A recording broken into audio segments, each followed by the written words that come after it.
which is today. I've been up and landed in Cleveland, was on the phones all night. This was submitted at 11 p.m. Eastern last evening. Let's just get to it. Let's unveil the final mock draft with a drum roll, and here it is. Here's your top 10, guys.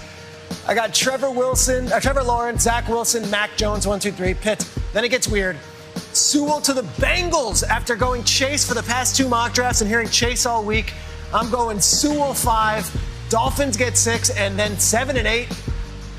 Take a gander. Eagles trade all the way up to 7 for a cornerback, Patrick Surtain. The Patriots trade to 8 for Justin Fields. The Broncos, even with Teddy Bridgewater, go get Trey Lance. So there's 5 quarterbacks. J.C. Horn to the Cowboys. It gets weirder. Number 11 is the Giants. A lot of players on the board. They go Jalen Waddle. The Lions, having traded back, will get Rashawn Slater. Tackle to the Chargers. Defensive end for the Vikings. Panthers trade back, get Devontae Smith. 16, Cardinals, Zaven Collins. Who? Zaven Collins was a high school valedictorian and is viewed as the number 1 linebacker in this draft. He will go 16. First time we've heard his name on the show. 17, Micah Parsons. 18, Kwity Paye. Brian Flores gets defense. Let's go to the rest. Let's see, 19 through 26. Tackle for the 2 quarterback needy teams. They miss out on them when they go in the top 10, Washington and Chicago. A trade up for the Steelers to get Najee Harris. Why? I think the Jets, they want a running back too. They get Travis Etienne. Newsome to the Titans. We go defense, and then we finish it out this way. With 27 to 32, the Ravens go defense with their 2 picks. The 31st, of course, acquired from the Chiefs in that trade. And I got 2 receivers. Kadarius Toney to the Saints. Packers, Elijah Moore. I don't have Caleb Farley, the talented corner, going in the first round. I don't have the Notre Dame linebacker going in the first round. And I don't have a 6th quarterback going in the first round.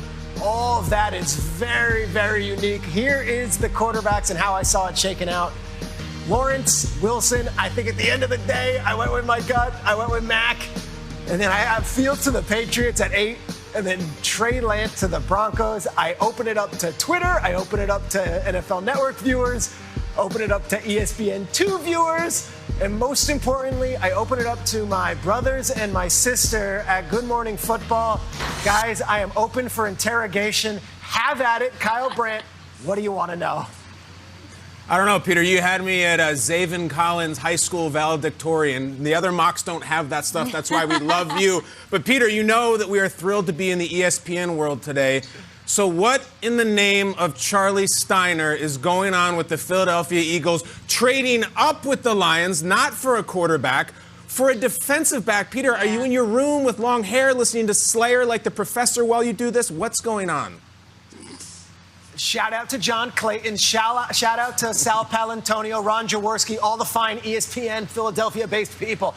I will say this. The Eagles are sitting at 12. The Cowboys are at 10. The Giants are at 11. I'm told that cornerback could be the call for 10 and 11. Those are their division rivals. If the Cowboys go J.C. Horn and the Giants are planning on going Surtain at 11, Eagles are left out of that. They have to move up if they want to get Surtain. Everything I hear is the Eagles are making phone calls right now.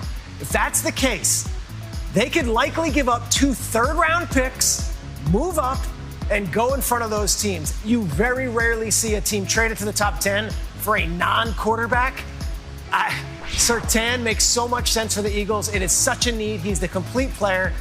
If the Eagles are aggressive and they don't want to be left at the altar and miss out on the top corner in this draft, because one of their 2 hated division rivals are going to get them, they can give up just 2 third-round picks. Detroit only has 6 picks this draft. They would love to load up. I think it makes sense for both teams.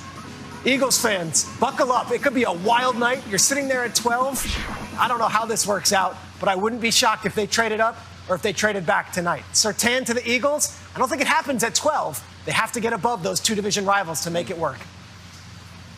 Shags, I love it. And you know that when you start talking about trading places like Dan Aykroyd and Eddie Murphy, I'm all for it when it comes to the draft. But let's take a look at the quarterbacks again, because something you did in your mock draft got me a little excited. You said the Patriots were making a trade with the Panthers to grab Justin Fields. What's your reasoning behind that move?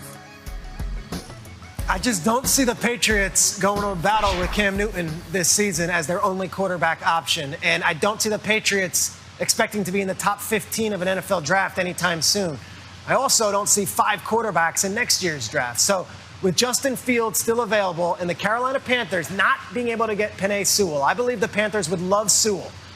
It might be Justin Fields to Carolina. That's what I've had in the past. I think they'd be willing to trade back, get another pick, and still get a quality player in the top 15. Insert the New England Patriots, who have been aggressive this entire offseason. They go get Justin Fields. They put the end of the question of who's next after Cam Newton. And the Patriots are the big swingers and the big players of the NFL draft in 2021. I don't think Fields slips to 15. I keep on being told that 7 and 8 are the places teams are looking to trade up.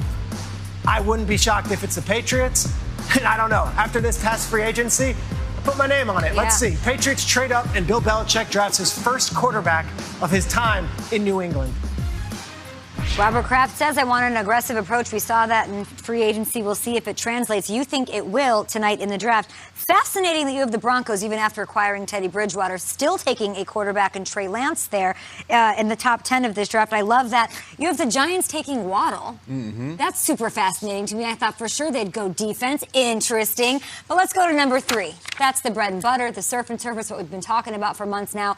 Niners, you're holding strong that it is Mac Jones. How confident are you? Okay, so on a scale of 1 to 100K, how about 0 as far as my confidence level right now? I'm going with my gut on this one. I got to be honest. This is one of those teams that I just, full disclosure, I feel like I'm really connected to. I worked with John Lynch for years at Fox. I know the owner, Jed York, on a friendship level where we've dealt with each other in personal settings. I've gotten to know Kyle Shanahan. They won't tell me anything. They won't tell me. They don't say a word to anybody this draft. So I'm fascinated. I'm going with my gut with Mac Jones. Someone a long time ago told me when it comes to the draft, go with what you first heard, because at the end of the day, that's usually right. And Mac Jones is a name I heard the first few weeks, not from that building, but from everybody else saying, yeah, the assumption is they're trading up so they don't miss out on Mac Jones.